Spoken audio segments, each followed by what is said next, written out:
اللہ عز و جلال ہمیں توفیق سے نواز دے۔ رسول اللہ صلی اللہ علیہ وآلہ وسلم نے طریقہ بھی بتایا ہے کہ آپ تہجد کیسے پڑھیں۔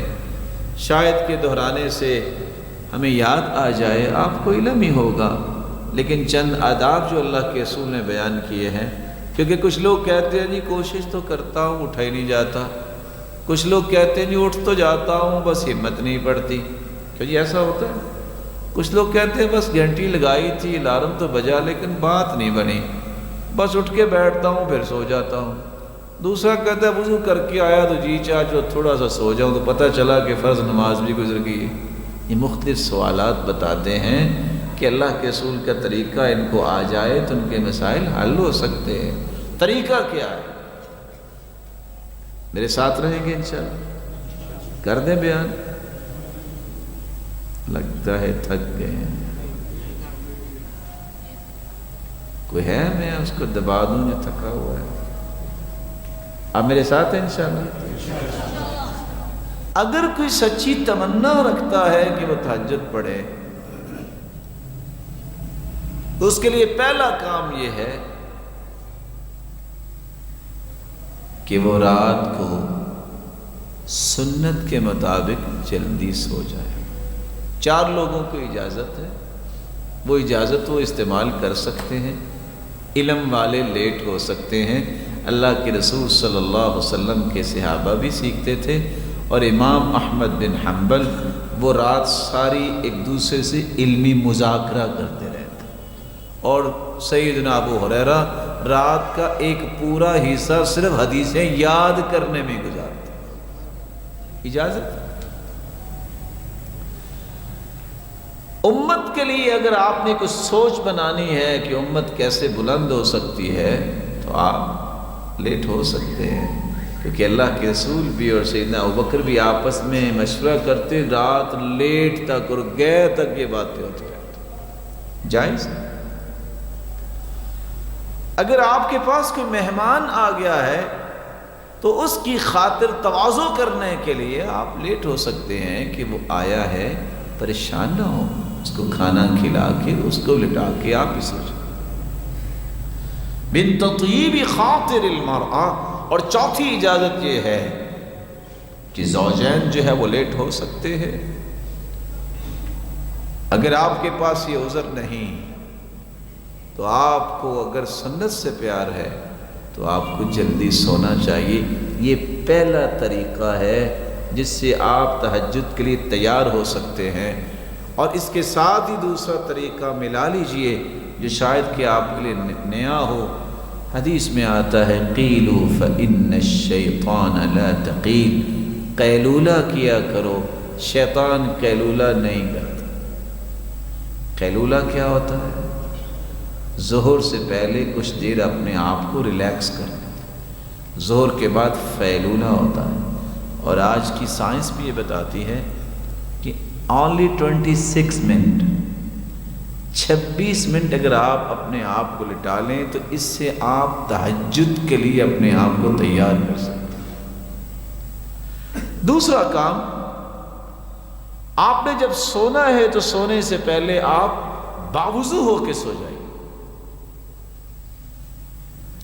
تیسرا کام، اذکار کر کے سو جائیے۔ چوتھا کام، نیت بھی کر کے سوئیے۔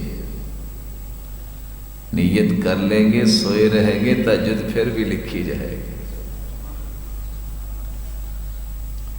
آپ سوچ رہے ہوں گے کہ الارم کا نام نہیں لیا، کیونکہ صحابہ کے دور میں موبائل نہیں تھے، ٹائم پیس نہیں تھے، ان کا یہاں سے الارم جو ہے نا وہ ان کو اٹھاتا تھا، یہ دل کے اندر تھا۔ ہاں کوشش کر دیکھیے الارم بھی لگا لے، لیکن نیت کر کے سوئیے، دعا کر کے یا اللہ یہ لذت مجھے بھی عطا کر دے۔ آپ سو گئے ہیں، رسول اللہ صلی اللہ علیہ وآلہ وسلم کی سنت کے مطابق آپ اگر ذکر کر کے سوئے ہیں سورۃ الملک ضرور پڑھیے، یہ قبر کے عذاب سے انسان کو بچاتی۔ تو پہلا کام ہم نے کیا کہا؟ اکٹھے آگے چلے نا، پہلا کام کیا کرنا، دوسرا کام جی، تیسرا کام، چوتھا کام ذکر کر کے سونا ہے، اور پانچواں کام نیت کر کے سونا۔ آپ سو گئے، اگر اللہ نے آپ کی نیت کو پسند کر لیا کہ واقعتاً یہ مجھ سے ہم کلام ہونا چاہتا ہے، میرا مالک ضرور اٹھائے گا۔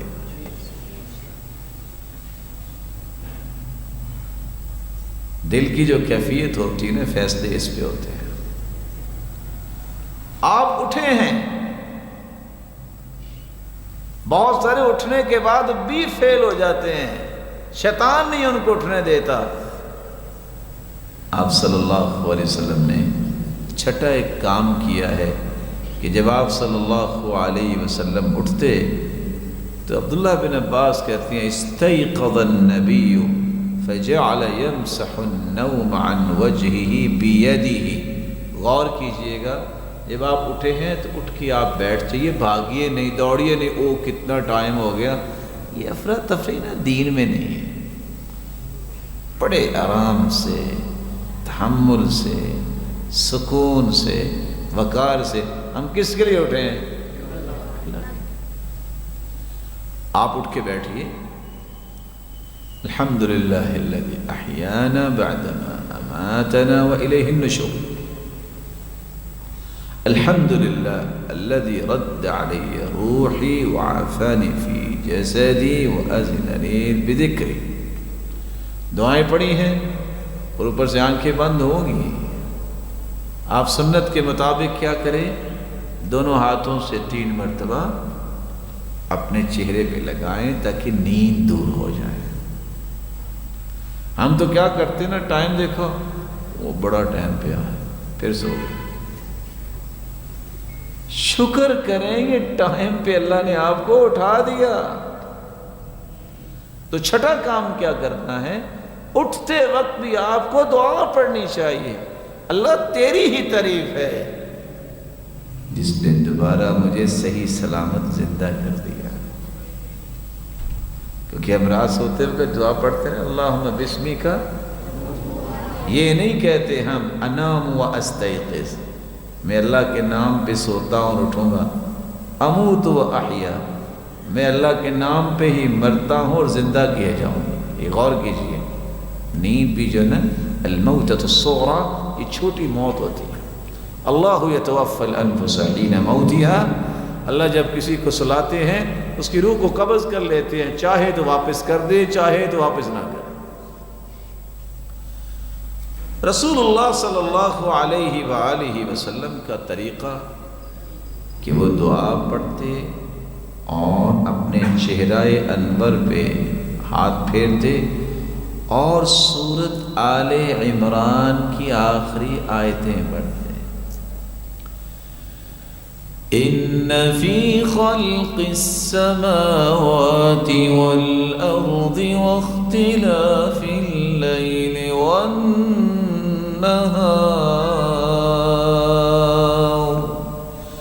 لآیات لأولی الالباب۔ 10 آیتیں سورہ آل عمران کی وہ پڑھتے۔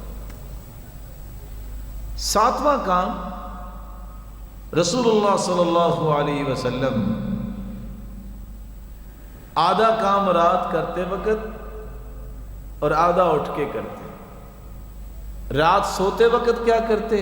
سیدہ عائشہ مومنوں کی ماں مسواک تیار کر کے تکیے کے پاس رکھ دیتی، کان لا ینام الا والسواک عند رأسی، اللہ کے رسول کبھی بھی نہیں سوئے، مسواک پہلے تیار پڑی ہوتی تھی۔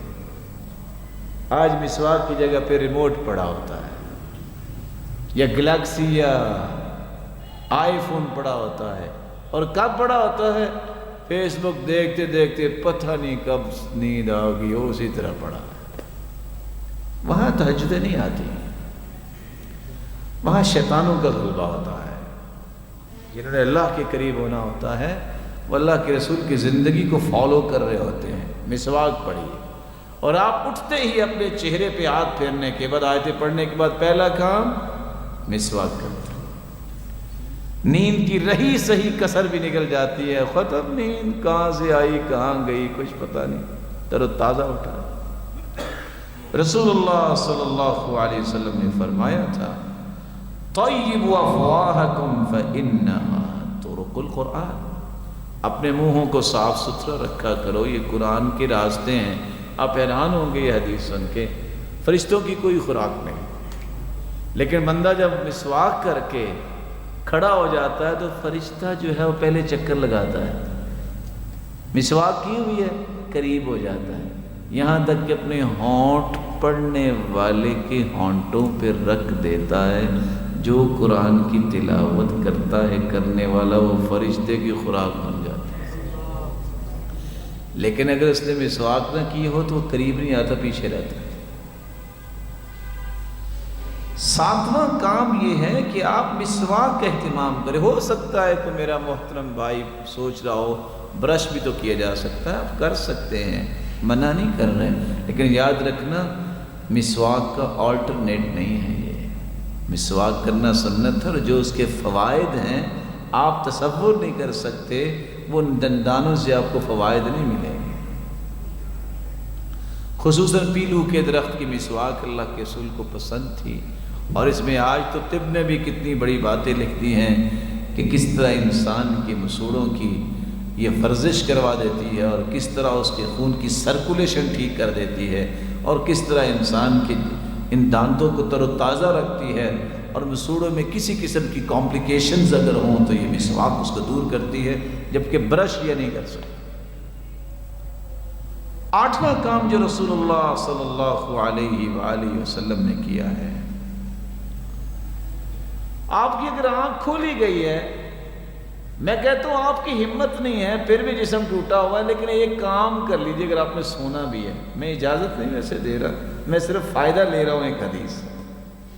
آپ کی آنکھ کھلی، آپ صرف اتنا کہہ دیں سبحان اللہ والحمد للہ ولا الہ الا اللہ واللہ اکبر ولا حول ولا قوت الا باللہ، یہ 5 کلمے کہہ کے جو من میں آئے دعا کر دینا، اللہ وہ پوری کر دے گا۔ لیکن میں آپ سے گزارش کروں گا، دعا کرنی ہے تو یہ کرنا ہے، یا اللہ میرے والدین کو جنت الفردوس عطا کر، اللہ ان کو صحت دے دے، اللہ مجھے ہدایت پہ رکھنا، اللہ میری اولاد کو نیک بنانا۔ اس سے بڑی کوئی دعا نہیں ہے۔ جب یہ ہو گئے نا تینوں کام، باقی ساری چیزیں آ جائیں۔ اللہ اپنا تقرب عطا فرمانا، اپنے سے دور نہ کرنا، جو بھی آپ دعا کریں گے اللہ رد نہیں